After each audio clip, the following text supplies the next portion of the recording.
할렐루야. 사도신 영으로 이제 시작하겠습니다. 나는 전능하신 아버지 하나님 천지의 창조를 믿습니다. 나는 그의 유일하신 아들 우리 주 예수 그리스도를 믿습니다.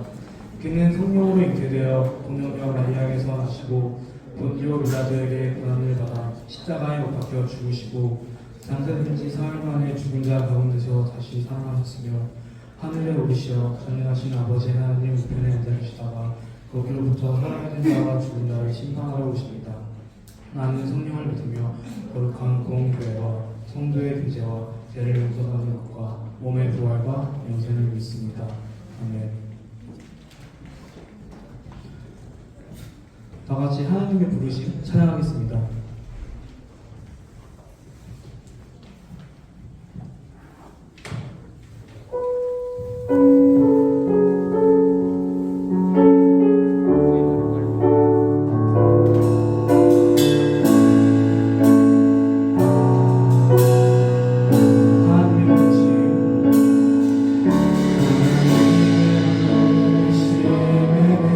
후회하심이 없네.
하늘이신 아버지 이름 거룩하며 주의 영광 이곳에 가득하게 기도하네. 하늘에 계신 아버지 하늘에 계신 아버지 주 이름 다 외치며 주의 영광 이곳에 가득하게 기도하네. 사랑의 세월로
우리 지금 이 시간 각자의 자리에 조용히 인도하시고 마무리 기도는 중동부에서 수고하시는 박현 선생님께서 기도하겠습니다. 다 같이 기도하겠습니다.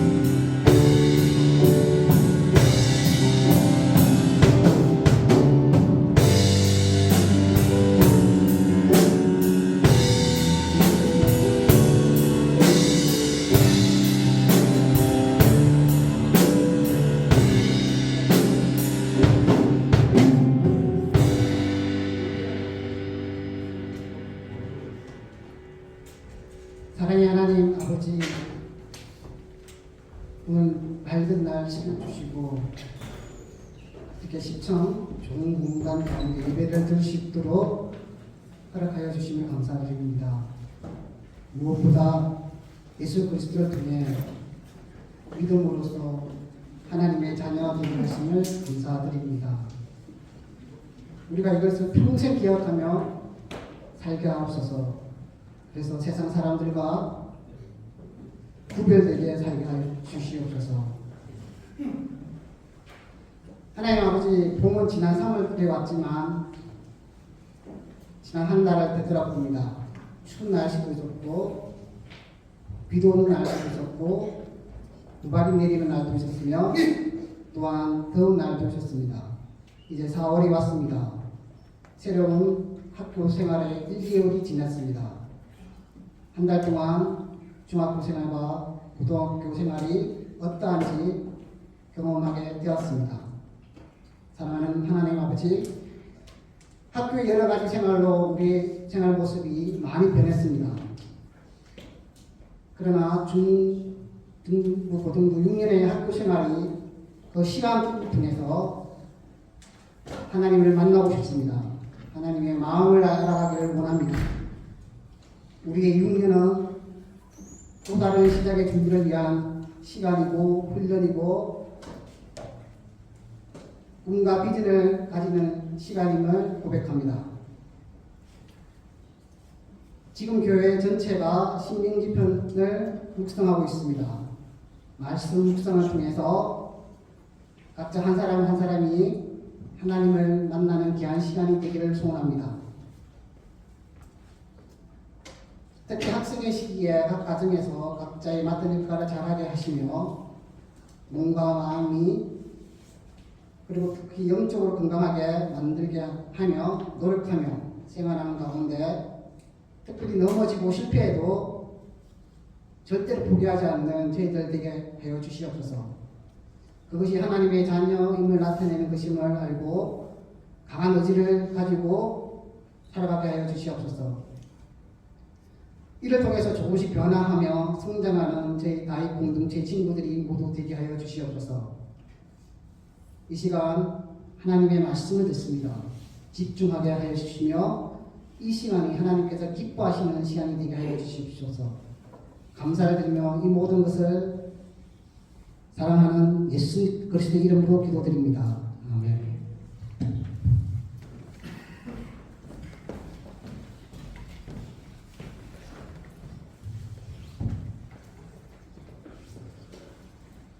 네, 기도 감사드립니다. 자, 우리 다 같이 인사해볼까요? 옆 사람이랑. 얘들아, 반가워. 안녕. 반갑다. 두 아침이야.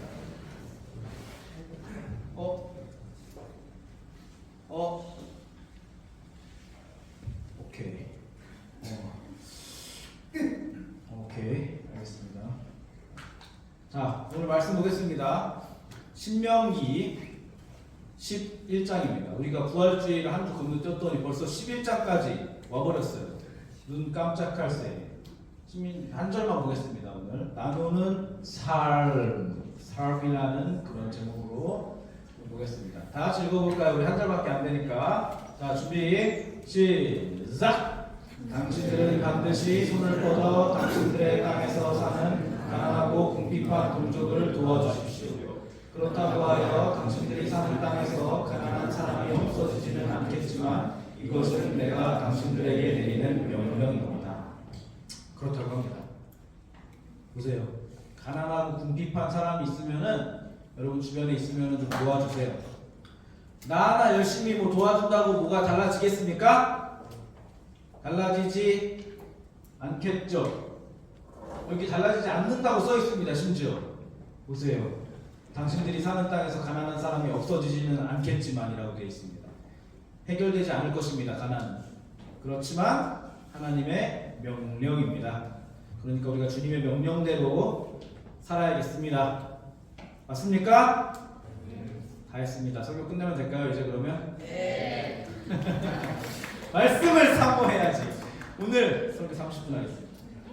자, 여러분 중에 혹시 가난한 사람 있습니까? 나 가난하다. 나 가난한 사람 있어요? 오케이. 그럼 난 좀 가난한 것 같다. 잘 모르겠는데 부자는 아닌 것 같다. 그러면 부자는 아닌 것 같다 했습니까? 부자가 맞네. 그렇습니까? 여러분 혹시라도 가난하다고 하더라도 가난을 부끄러워하지 마시기 바랍니다. 가난을 부끄러워하지 마세요. 왜냐하면은 가난은 우리가 선택한 것도 아니고 여러분이 뭘 잘못해가지고 가난하게 된 것이 아니기 때문에, 그리고 그것은 그냥 환경의 조건이 다른 것이기 때문에 여러분 가난을 부끄러워할 것이 아닙니다. 전혀 부끄러운 것이 아니올시다. 여러분 혹시 예수님의 그 비유 중에 유명한 비유 중에 달란트의 비유 혹시 기억하고 있습니까? 주일학교에 배운 달란트의 비유? 이거 몰라요? 이거? 알 것 같지 않아요? 알아요. 그쵸? 기억이 떠오르는 것 같죠? 이게 무슨 얘기예요? 주인이 멀리 이제 여행을 떠나는데 종들에게, 종 3명에게 재산을 맡긴 것이죠. 한 사람에게는 5달란트, 한 사람에게는 2달란트, 한 사람에게는 1달란트를 맡기고 떠난 거예요. 그리고 한참 있다가 이제 돌아와가지고 딱 본 거죠. 그랬더니 5달란트 가지고 있던 사람은 2배로 불려가지고 10달란트를 돌려줬고, 2달란트도 2배로 불려가지고 4달란트를 돌려줬는데, 한 달란트 받은 사람은 어떻게 했어요? 땅에 묻어두었다가 파가지고 그대로 돌려줬어요. 그랬더니 주인이 이 악하고 게으른 종아 하면서 쫓아냈습니다. 자, 여러분 이거 어떻게 된 겁니까? 이거 무슨 얘기입니까? 여기에 나오는 종이 만약에 우리고 주인이 하나님이라고 생각했을 때, 예수님의 비유가 그렇게 흘러가고 있을 때 주인이 하나님이라면 하나님이 조금 너무한 것 같지 않아요? 한 달란트를 까먹은 것도 아니고, 한 달란트를 훔친 것도 아니고, 잃어버린 것도 아니고, 그냥 준 거고, 내가 그리고 가기 전에 이걸로 돈 벌으라고 불려놓으라고 얘기한 것도 아니고, 심지어 나한테는 꼴랑 1개만 줬으면서 하나님이 나를 내쫓으실 것까지 있습니까? 어때요? 하나님은 정의로우신가요 지금? 하나님은 어떠세요? 공평하신 하나님인가요? 여기 본문에 보면은 왜 5달란트, 2달란트, 1달란트씩 줬는지 써 있습니다. 주인이 능력대로 줬다고 써 있어요. 능력대로. 그 주인이 종의 능력대로 줬다고. 그러니까 이 사람은 능력이 주인이 보기에 조금 적어가지고 1달란트 받은 거예요. 아 그래요, 나 능력 없어요. 나 능력 없으니까 당신이 능력을 쳐준 만큼 내가 1달란트 그대로 드린 겁니다. 나는 돈 벌 능력 없습니다 하고 준 겁니다. 근데 하나님이 쫓아버리셨어요. 악하고 게으른 종이라고 하시면서, 아니 그러면은 가기 전에 잘 해두라고, 좀이라도 벌어놓으라고 얘기를 하시든가. 그것도 아니면서. 그러면 하나님은 능력에 따라서 차별하시는 하나님일까요? 하나님은 공의롭지 못한 하나님이실까요? 그건 아니겠죠? 하나님은 진리시고 공평하시고 정의라는 전제 아래에서 성경을 보게 되어 있습니다. 우리는 그렇게 보는 겁니다. 달란트 비유에서 우리가 생각해야 될 거는 그런 게 아니에요. 어떤 거냐 하면은, 이 달란트 비유에서 우리가 다시 알아야 될 것들이 있는데, 일단은 1달란트의 가치입니다. 1달란트의 가치. 1달란트의 가치가 얼마인 줄 아세요? 지금의 시세로 환산하면 1달란트는 황금으로 치면은 34kg래요. 34kg. 저 지금 돌처럼 보이는 저 황금 알처럼 계란이 저게 34kg짜리 황금이라고 생각하면 됩니다. 34kg면은 2023년 금 시세로 해가지고 32억 정도 됩니다. 한 달란트가 32억. 자, 32억이면은 지금 한 달란트 받은 게 적게 받은 거예요? 많이 받은 거예요? 한 달란트도 많이 받은 거예요. 그러니까 이제 은행에 넣어서 이자라도 받았어야지라는 얘기가 그래서 나오는 겁니다. 당연히 그런 거죠. 땅에 묻어둘 돈이 아닌 겁니다. 게으르다고 욕먹을 만도 한 거예요. 그런데 그것보다 더 중요한 것은 이 종의 말에서 확인할 수가 있습니다. 이 종이 돌아와서 주인에게 뭐라고 얘기했냐면 한 달란트를 돌려주면서 한 달란트를 받은 사람은 다가와서 말하였다. 주인님, 나는 주인님이 굳은 분이시라. 보세요. 심지 않은 데서 거두시고 뿌리지 않은 데서 모으시는 줄로 알고 무서워하여 불러가서 그 달란트를 땅에 숨겨두었습니다. 보십시오. 여기에 그 돈이 있으니 받으십시오. 이거 지금 매기는 거예요? 뭐예요? 주인을 매기는 거죠? 주인님, 저는 주인님이 심지 않은 데서 거두시는 분인 줄 알았어요. 저는요, 뿌리지 않은 데서 주인님이 모으시는 분인 줄 알았어요. 그렇게 악한 분인 줄 알았어요.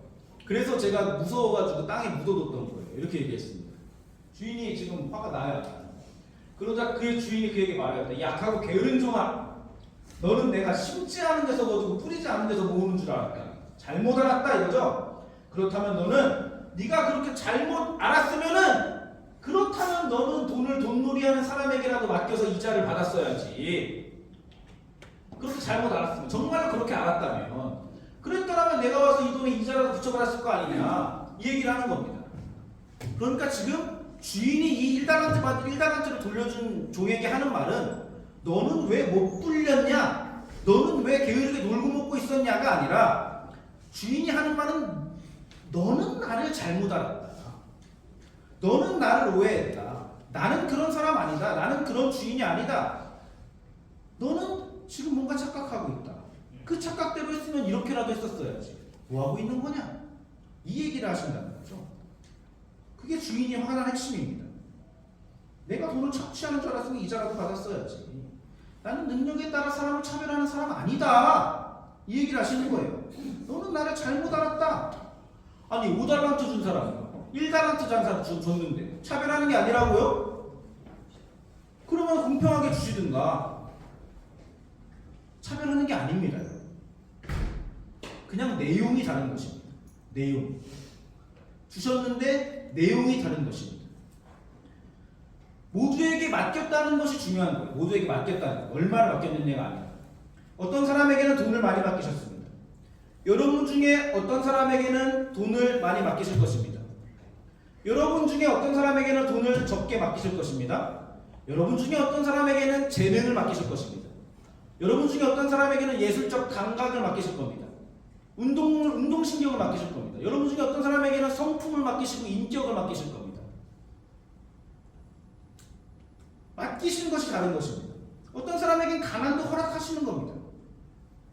여러분 중에 어떤 사람은 특별한 재능이 없어가지고 꿈을 찾기가 힘들다고 합니다. 일단 모르겠으니까 공부라도 하겠답니다. 하나님이 차별하시는 거 아닙니까? 아닙니다. 만약에 이 1달란트를 갖고 온 그 종이 1달란트 가지고 뭐 이것저것 해보고 열심히 주인을 위해서 뭐 해보다가 만약에 돈을 다 까먹었다고 칩시오. 32억을 다 날려먹었어요. 주인이 돌아왔습니다. 주인님, 제가 주인님을 위해서 이렇게도 해보고 저렇게도 해보고 저렇게도 해봤는데 역시나 저는 능력이 안 되더군요. 죄송합니다. 돈을 다 날려먹었습니다. 어떻게 할까요? 저 악하고 게으른 종인가요? 쫓겨날까요? 어떤 곳으로? 하면 주인이 뭐라고 했을까요? 성경에 나오진 않지만 저는 봐줬을 거라고 생각합니다. 잘했다. 고생했다. 마음고생 많았네. 괜찮아. 저놈이 5달란트 더 벌어왔네. 개이득이야 그래도. 이렇게 하고 넘어갔을 것 같아요. 하나님이 누구신지 알라는 거예요. 하나님. 이 달란트의 비유는 하나님이 누군지 알라는 거예요. 얼마 벌었고 못 벌었고가 아니라 내 능력을 어떻게 발휘했고 내가 받은 만큼의 능력을 어떻게 해가지고 하나님께 기쁘게 해드렸고 이게 아니야. 한 주인이 화가 난 부분은 나를 잘못 알아. 나를 알아라는 것입니다. 자, 하나님이 그래서 여러분에게 각자 소중한 것을 맡기셨습니다. 우리 각자는 가진 것이 다 다르죠. 근데 만약에 그 다른 것이 여러분에게 각자가 가지고 있는 것이 다 다른데 지금 능력도 다르고 재능도 다르고 집안도 다르고 부모님의 직업도 다르고 관심사도 다 다른데 그것이 여러분에게 혹시 열등감으로 있고 그래서 여러분이 하나님은 나에게 왜 이런 것들을 안 주셨나 하나님은 나에게 왜 이런 가정을 허락하셨나? 하나님은 나에게 왜 가난을 허락하셨나라는 것이 여러분에게 혹시라도 차별로 느껴지신다면 그것은 하나님이 차별하시기 때문이 아니라 우리의 관점이 세속적이기 때문입니다. 우리의 관점이 세속적이기 때문입니다. 하나님은 각자의 능력대로 각자에게 맞는 것을 적합한 것을 어련히 주셨습니다. 남의 떡이 커 보이는 것은 우리의 관점이 그런 것이죠. 하나님과의 가치를 바라보는 수준이 다르기 때문에 그런 오해가 생기는 거예요. 자, 그러면 여기 혹시 하나님이 나에게 5달란트를 맡겼다고 느끼시는 분 계십니까? 저기 있네. 승호는 하나님이 5달란트 맡겼어요. 잘생겼잖아. 키도 크고 5달란트 받은 거지. 부자 계십니까? 부자? 지훈이 부자예요. 뭐 좀 사달라 그러세요. 남들보다 내가 좀 더 똑똑한 것 같습니까? 세영이는 남들보다 똑똑합니다. 5달란트짜리죠. 재능러들이 있잖아요. 꼭 재능러들이 있죠. 주변에 보면 저놈은 열심히 하지도 않은데 항상 잘해. 짜증나게. 5달란트 받은 사람들입니다. 그럼 5달란트 받았으니까 누구를 위해 사용해야 돼요? 그 달란트를 하나님을 위해 사용해야겠죠. 난 2달란트밖에 안 받았습니다. 누굴 위해 사용해야 돼요? 하나님을 위해 사용해야 돼요. 똑같은 겁니다. 나는 1달란트 받았습니다. 누굴 위해 사용해야 돼요? 하나님을 위해 사용해야 돼요. 이웃을 위해 나눠줘야 됩니다. 이웃을 위해 사용해야 됩니다. 다 하나님을 위해 사용하는 겁니다. 여러분 혹시 능력이나 재능이 나에게 아무것도 없습니까? 나는 열등합니까? 내 달란트는 0.00000001달란트인 것 같습니까? 똑같습니다. 하나님을 위해 사용하는 겁니다. 다른 거 하나 없습니다. 그냥 하나님을 위해 사용하는 겁니다. 하나님이 누구신 줄 알고 하나님을 위해 사용하는 것은 다 똑같은 거예요. 그 안에서 공평한 겁니다. 그것 자체가. 그러니까 하나님을 나타내시기 바랍니다. 5달란트 받아가지고 5달란트 번 사람하고 2달란트 받아가지고 2달란트 더 번 사람하고 주인의 평가는 똑같습니다. 만약에 1달란트 받은 사람이 1달란트를 더 벌었어도 주인의 평가는 똑같을 거예요. 1달란트 받은 사람이 다 까먹어가지고 빚만 졌어도 주인의 평가는 똑같을 것입니다. 내 의도를 알았잖아요. 주인의 의도가 뭔지 파악했잖아요. 똑같은 것입니다. 그런 조건들, 우리가 뭘 얼마나 가졌나라는 것은 아무것도 아닙니다. 아무것도 아닙니다. 똑같은 겁니다. 하나님을 바르게 아는 것, 그것이 전부인 거예요. 내 하나님이 어떤 분인지 아는 것, 그것이 우리의 삶의 핵심인 것이죠. 만일에 내가 돈과 성공이나 어떤 재능이나 이런 것들로만 하나님을 나타낼 수 있는 존재라면은 그거야말로 진짜 가난한 신앙인 거예요. 그런 걸로밖에 하나님을 나타낼 수가 없대. 내가 헌금 많이 해가지고 빠바박 해가지고 쫙 보여주고 이런 걸로밖에 하나님을 나타낼 수밖에 없다면은 그건 비참한 겁니다. 우리에게. 오히려 돈이 없는 것으로 하나님을 훨씬 더 잘 나타낼 수 있죠. 그렇지 않아요?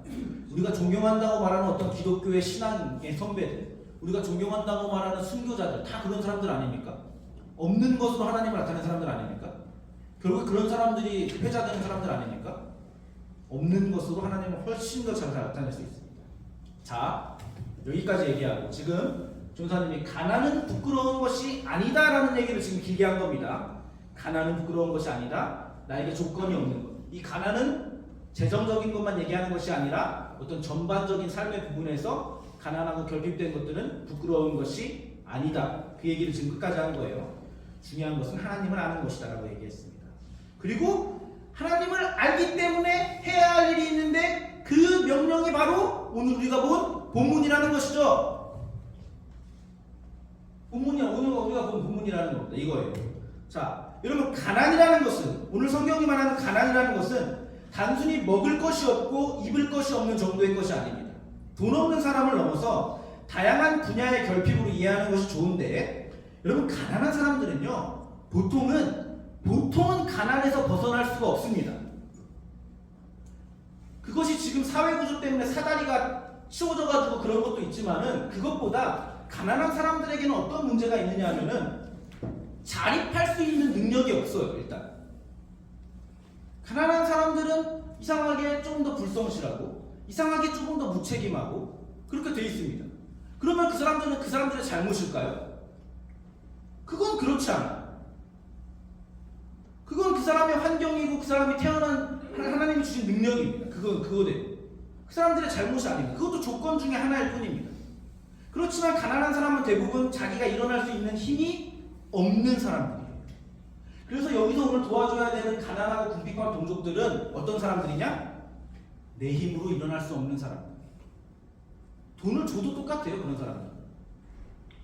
그 돈 까먹고 술 먹고 그 노숙자한테 10,000원 주면은 노숙자가 그 돈으로 뭐 합니까? 소주 사 먹죠? 저축해가지고 뭐 일어날 생각 안 하죠? 그런 겁니다. 그것이 가난입니다. 그것이 어려운 겁니다. 자, 그 사람들의 잘못이 아니라고 했습니다. 왜 그 사람들의 잘못이 아닌지 제가 길게 설명하고 싶지만 그 얘기는 오늘 못할 것 같고 일단 넘어가겠습니다. 그러나 여러분 주변에도 보면은 답답한 친구들이 있을 수 있어요. 주변에 답답한 사람들이 있을 수 있어요. 쟤는 왜 저렇게 살까? 그러나 그러고 싶어서 그러는 거 아닙니다. 그 사람의 잘못이 아닙니다. 그걸 볼 줄 알아야 돼요. 여러분이 사람을 볼 때, 친구를 볼 때, 어떤 사람을 볼 때 저 사람은 왜 저럴까? 도대체가 답답해 죽겠네. 아주 그냥 왜 저렇게 무책임하게 살고 미래가 없는 것처럼 사는가? 근데 그 사람을 답답해할 게 아니에요. 그러고 싶어서 그러는 게 아니라는 거예요. 그 사람들의 문제가 아닙니다. 문제가 어딨냐를 파악하는 것이 아니라 그러면 오늘 하나님이 하시는 말씀은 문제가 있는 사람들이 있는데 자기가 자립할 수 없는 사람들이 있는데 그 사람들의 궁핍함을 가진 자들이 어떻게 채워줄 거냐라는 얘기를 하고 있는 거예요. 어떻게 채워줄 거예요? 문제를 해결하기 위해서 채워주는 게 아닙니다. 오늘 문제를 해결할 수 있다고 돼 있어요? 없다고 돼 있어요? 없다고 돼 있어요. 당신들이 사는 땅에서 가난한 사람들이 없어지지는 않겠지만 그렇다고 해서 없어지지는 않는데 문제는 해결되는 것이 아니에요. 그렇지만 하나님이 내리시는 명령입니다. 그 정신으로 그 마음가짐으로 살라는 거예요. 나누는 삶을 살아야 된다는 겁니다. 여러분 주변에 가난한 사람들에게, 여러분 주변에 무능한 사람들에게, 여러분 주변에 불성실한 사람들에게, 무책임한 사람들에게 가가지고 야 너는 왜 네 일을 네가 책임지지를 못하고 자꾸 다른 사람들에게 손을 벌리냐? 그런 얘기 하지 말라는 겁니다. 너는 왜 손을 벌리냐? 너는 왜 핑크냐? 이런 얘기하는 게 아니라 그 사람에게 도움이 필요하다는 것을 발견하고 가서 자비를 베풀라는 겁니다. 하나님의 명령입니다. 왜 스스로 하지 못하니 이 얘기를 하는 게 아니에요. 자, 그럼 이 문제는 성실하고 책임있게 살고 열심히 사는 사람들이 있어요. 그런 사람들과 그렇지 못한 사람들과 불성실하고 무책임 사람들과 성실하게 사는 사람들이 공산주의자들처럼 동등하게 나누어 가져야 됩니다. 이 얘기를 하는 건 아니에요. 그건 아닙니다. 동등하게 나누어 가질 수 없습니다. 여러분 성경은요. 성실하게 산 사람들의 보상과 성실하게 살지 못한 사람들의 보상에 차별이 있다는 것을 인정합니다. 성경은. 그게 정의같이 보이지 않더라도 성실하게 산 사람들과 성실하지 않은 사람들의 차별을 성경은 인정합니다. 대표적인 구절이 갈라디아서에 심은 대로 거둔다라는 말이에요. 심은 대로 거둔다. 심은 대로 거둔다는 말이 있어요. 심은 대로 거두는 것은 자연스러운 법칙이에요. 그건 하나님의 법칙입니다. 당연히 심은 대로 거두죠. 자연스러운 일입니다. 그래서 우리가 첫 번째 하나 더 생각해야 될 것은 자연스러운 법칙, 상식선에서의 법칙, 그런 자연의 법칙들도 기본적으로 하나님의 법칙이라는 거예요. 여러분 과로하면 병이 납니다. 많이 먹으면 어떻게 됩니까? 살이 찝니다. 다리가 부러지면 아파요. 병원에 가서 다리를 붙여야 됩니다. 아파요. 병원에 안 가고 기도로 다리를 붙여보려는 사람이 있을 수 있어요. 그거는 믿음이 좋은 게 아닙니다. 병원에 가야 되는 거예요. 다리가 부러지면. 기도로 붙이는 거 아닙니다. 병원에 가야 됩니다. 병원에 가면서 기도를 하는 겁니다. 자, 기도로 성공하게 되는 것이 아니라 성공을 열심히 쫓아가는 사람이 성공합니다. 돈을 쫓아가는 사람이 돈을 법니다. 공부를 많이 한 사람이 공부를 잘합니다. 공부를 열심히 한 사람, 성실히 한 사람은 시험을 잘 봅니다. 좋은 학교에 들어가는 거는 기도를 많이 한 학생일까요? 공부를 많이 한 학생일까요? 대답을 못하네. 믿음이 좋아서. 다시. 좋은 학교에 들어가는 거는 공부를 열심히 한 학생일까요? 기도를 열심히 한 학생일까요? 그래요. 기도와 공부를 열심히 한 학생입니다. 자, 공부를 많이 한 학생입니다. 그렇지만 공부를 많이 한 학생이 좋은 학교에 들어가는 건 맞지만 기도를 많이 한 학생이 공부를 많이 한 학생들보다 훨씬 더 큰 복의 길로 들어선다는 것이 성경에 말인 것이죠. 이해되세요? 여러분 복이 좋은 학교에 들어가는 걸로 고정되어 있어서 그런지 모르겠지만은 공부를 많이 한 학생은 학교를 잘 들어가는 것이고 기도를 많이 한 학생은 하나님의 복된 길에 더 참여하는 것입니다. 구분이 되세요? 영적인 일은 영적인 일이고 자연의 법칙의 일은 자연의 법칙의 일이라는 겁니다. 그렇다고 공부를 잘하는 것이 영적인 일과는 아무 상관도 없으니까 공부할 필요 없다 이 얘기를 하는 건 아닙니다. 그 정도는 알아둘 수 있어야 됩니다. 전도사님이 늘 얘기하지만은 우리는 성실해야 됩니다. 우리 믿는 사람들. 성실이 곧 신앙이라는 말로 제가 아주 여러 번 했습니다. 그래서 성실하게 살아야 되는데 그렇게 살지 못하는 가난한 자들이 우리 주변에는 많이 있습니다. 여러분 주변만 둘러봐도 생각나는 사람들이 있을 거예요. 그러나 그들은 정죄의 대상은 아닙니다. 개선시켜야 할 대상도 아닙니다. 우리는 그 사람들을 개선시킬 수 없습니다. 그들은 구제의 대상입니다. 구제의 대상. 오늘의 명령에 따르면 그냥 구제의 대상입니다. 나눠줘야 하는 대상입니다. 내가 하는 겁니다. 내가 나눠주는 겁니다. 능력 있고 책임감도 있고 성실한 사람이 어쩌다가 어려움에 처해가지고 도움을 주는 것은 구제 아닙니다. 그것은 순간적인 투자일 수 있는 것이죠. 그 사람이 재기하면은 다시 잘 되고 나도 갚을 거니까. 그거는 완전한 구제는 아닙니다. 그것은 잠시 도와주는 겁니다. 그러나 그런 사람들에게 꾸어주는 것이고 구제, 성경이 말하는 구제에 있어서 어떤 문제라는 것은 구제는 도와줘도 끝이 없는 문제를 구제라고 합니다. 그래서 전도서에 보면 빵을 물에 던지는 것이 구제다 이런 말도 있습니다. 뭔 소리예요? 빵을 물에 던지는 게 뭔 소리예요? 갖다 버리란 얘기예요. 갖다 버리란 얘기입니다. 그게 구제입니다. 아무 소용없어요. 밑빠진 독에 물을 쏟아붓는 게 구제인 것입니다. 근데 그 짓을 빵을 물에 던지는 그 짓을 평생의 책임으로 지금 명령하고 계시고 평생의 일로 우리가 간직해야 된다는 것입니다. 여러분 주변에 우리가 책임져야 할 사람들이 있습니다. 그것이 꼭 경제적인 부분이 아니더라도 도움이 필요한 사람들이 있습니다. 그 사람들을 책임져야 되는 거예요. 나의 선행으로 그 사람들이 바뀔 것이라는 기대를 버리십시오. 그런 건 없습니다. 그런 생각이랑 집어치우고 그냥 해야 되는 것입니다. 바뀌지 않습니다, 사람. 자, 근데 이렇게 우리가 하다 보면은 두 가지 문제가 생겨요. 첫 번째 문제는 뭐냐? 그 사람이 바뀌지 않는 것에 대해서 내가 열심히 했는데 그 사람이 바뀌지 않아요. 그러면은 막 착한 사람들은 내가 부족해서 그런 것이 아닐까? 내가 더 열심을 주지 못하고 내가 더 사랑을 주지 못하고 내가 더 참아내지 못하고 내가 더 그리스도인답지 못해서 그런 것이 아닐까? 라는 죄책감을 느끼지 말아야 됩니다. 그것은 자신을 좀먹는 일입니다. 해야 할 일을 했다면 당당해도 됩니다. 하나님의 명령을 이뤘다면은 결과에 관계없이 스스로를 칭찬해도 됩니다. 하나님이 누구신 줄 알고 하나님의 명령을 따랐다면은 32억을 다 까먹어도 칭찬받을 수 있습니다. 이해되세요? 죄책감을 가질 필요 없어요. 하나님이 일을 했다면. 그 사람 때문에 하는 것이 아니고 하나님 때문에 하는 것이잖아요. 그 사람이 바뀌는 거는 내가 기대하는 일이 아닙니다. 나는 시켰으니까 하는 일을 하는 겁니다.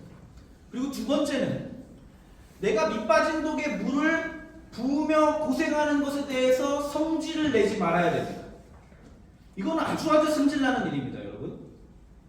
내가 밑빠진 독에다가 계속 돈을 붓고 내가 이 사람을 위해서 계속 투자하고 이 사람을 구제해도 노숙자한테 오늘 10,000원 줬더니 소주 사 먹었어. 내일 10,000원 줬더니 소주 사 먹었어. 목장을 많이 줬더니 또 소주 사 먹었어. 아니 이 돈을 모아서 3만 원 가지고 양말이라도 파세요. 안 통해. 승질내지 않는 겁니다. 왜 승질냅니까?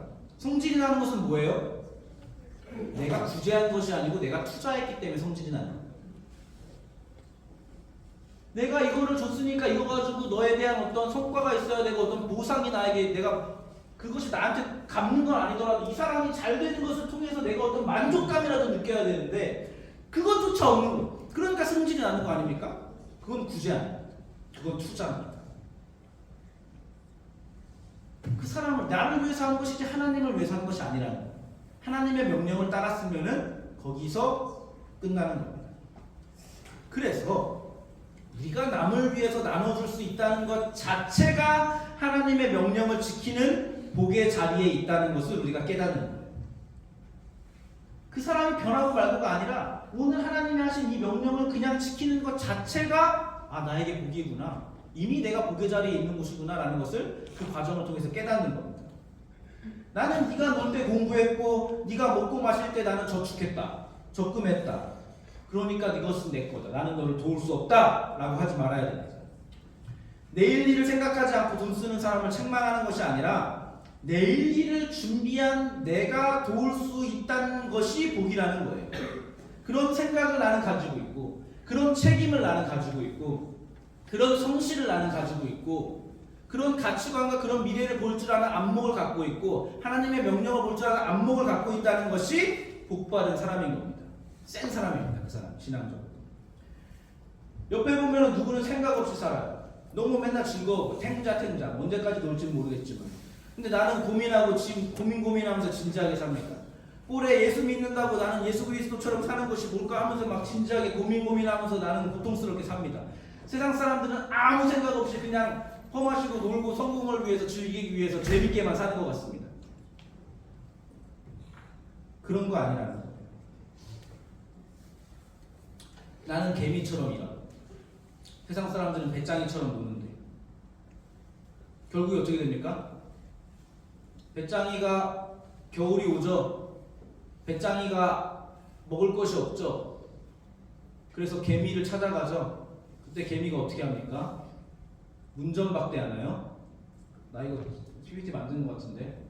보세요. 개미가 배짱이를 초대한다. 그러면은 개미가 복 있는 사람이에요? 배짱이가 복 있는 사람이에요? 배짱이가 아셔야 돼 설교 처음부터. 개미죠. 그렇죠? 개미인 거예요. 여러분 돈은 쓰는 사람이 행복하지 않습니다. 이해 안 되죠? 돈을 쓸 때 행복해요? 돈을 모을 때 행복해요? 쓸 때 행복하지. 그렇지만 돈은 전반적으로 봤을 때 돈은 쓰는 사람이 행복한 건 아닙니다. 돈 쓰는 사람이 행복하고 하고 싶은 대로 하는 것이 행복해 보이지만은 그거 안 하고 참고 규모 있게 쓰는 사람이 분별 있게 사는 사람이 행복한 것입니다. 그런 사람은 생각이 있는 사람이죠. 여러분 생각이 없이 산다는 건 불행한 거예요. 반대로 생각이 있고 분별력이 있이 산다는 것은 행복한 겁니다. 이런 사람들은 그럼 불행한 사람들, 자기 마음대로 사는 사람들, 분별 없이 사는 사람들은 남이 자신을 도와주는 것에 대해서 전혀 자존심을 상해하지 않아요. 아세요? 배짱이는 그래도 내가 볼 때 지금 자존심을 상해하는 것 같아. 근데 진짜 세상 사람들은 뻔뻔하게 개미집 문 두드리는 겁니다. 맞아? 그런 사람들은 뻔뻔하게 개미집 문을 두드리고 야 내가 놀았으니까 네가 당연히 나눠줘라. 자존심도 없는 사람들이에요. 근데 우리는 그런 사람들 아니잖아요. 우리는 분별력이 있습니다. 우리는 적어도 놀 때 놀더라도 나중에 후회합니다. 그것이 복받은 자리라는 거예요. 우리는 세상 사람들처럼 똑같이 살고 나가지고 주일에 와가지고 회개라도 합니다. 아우 나 한 주 동안 또 못했네. 그게 복받은 자리라는 거예요. 그게. 그런 사람이 된 것 자체가 아주 이미 큰 보상입니다. 그러니까 여러분도 구제하는 것을 억울해하면 안 됩니다. 내가 어떻게 여기까지 왔는데 이걸 나눠준단 말이야. 이런 생각하는 거 아니에요. 내가 어떻게 필기했는데 내가 어떻게 숙제했는데 이걸 보여달라 그래. 보여줘야 돼요? 말아야 돼요? 보여주세요. 여러분이 숙제하고 필기한 게 여러분의 복이라니까요. 걔네들은 뻔뻔하게 또 미안해하면서 받아가는 놈이 있는가 하면 당연하게 받아가는 놈도 있죠. 네, 그냥 그런 거예요. 여러분은 여러분이 했다는 것에서, 내가 숙제를 했고 내가 성실하게 했다는 것에서 이미 보상을 받은 겁니다.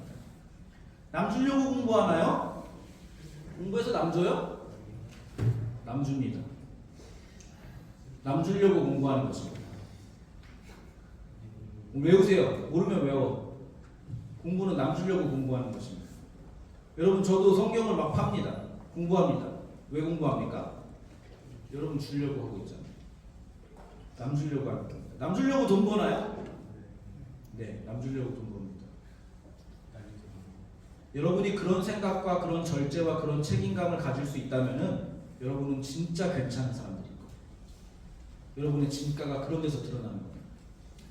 그게 이미 큰 보상인 거예요. 여러분이 애쓰고 절제하고 노력해서 소유한 것을 남들과 나눠서 사는 삶을 산다면은 두 사람 몫을 이미 사는 것입니다.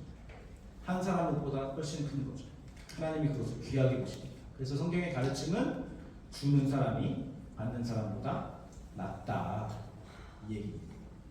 값을 받지 않고 나눠줄 수 있다면은 그것은 값을 받지 않고 나눠줄 수 있다는 것이 예수 믿는 사람들의 가장 큰 특권 중에 하나겠죠.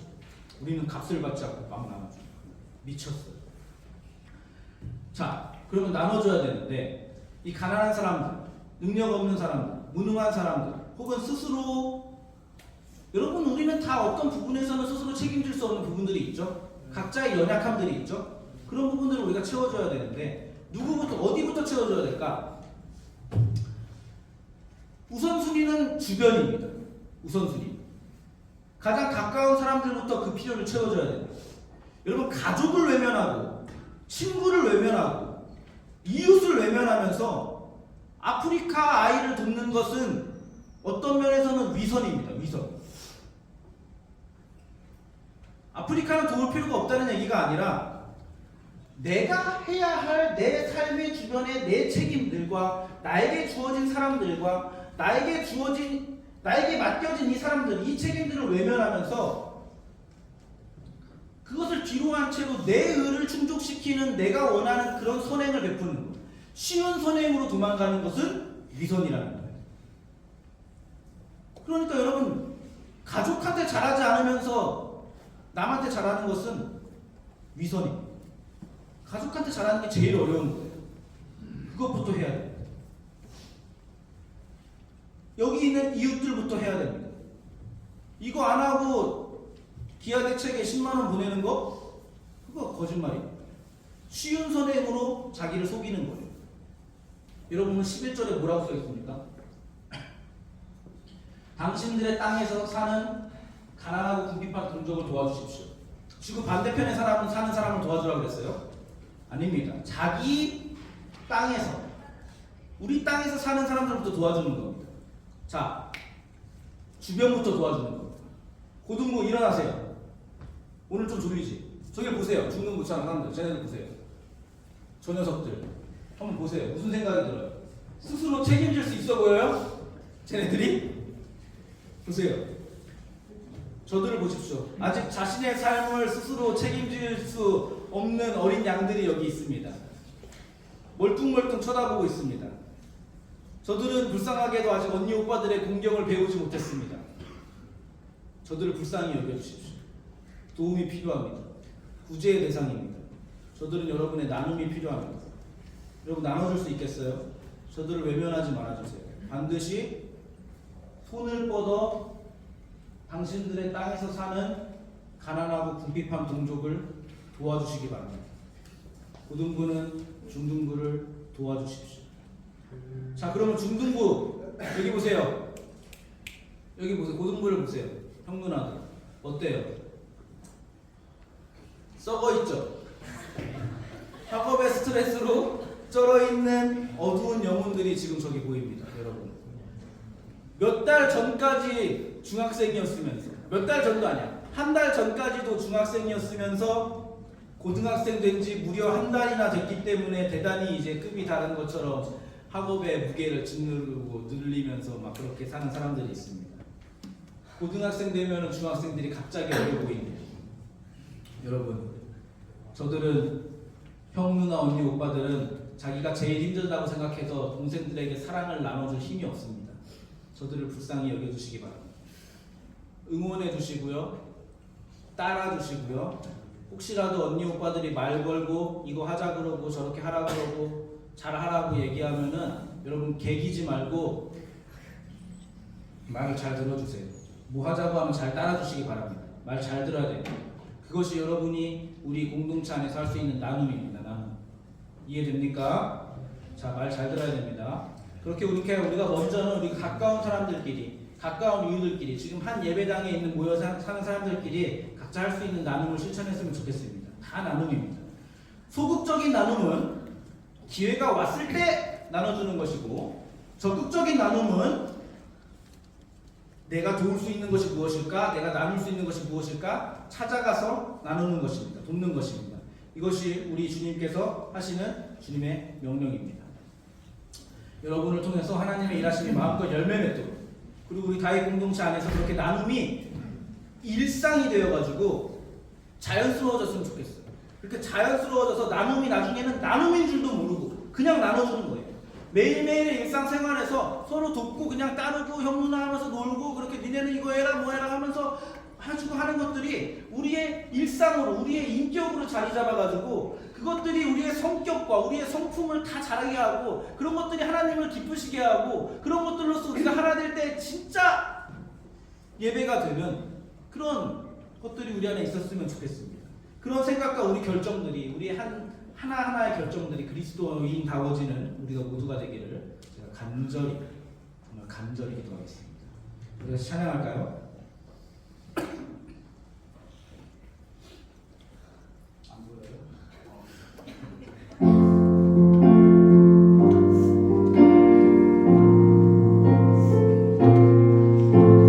가사를 묵상합시다.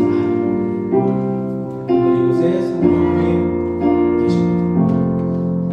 오늘 이곳에 계신 성령님,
부족함을 내가 채워주고 나의 결핍을 저 사람들이 채워주는 역사가 일어났으면 좋겠습니다.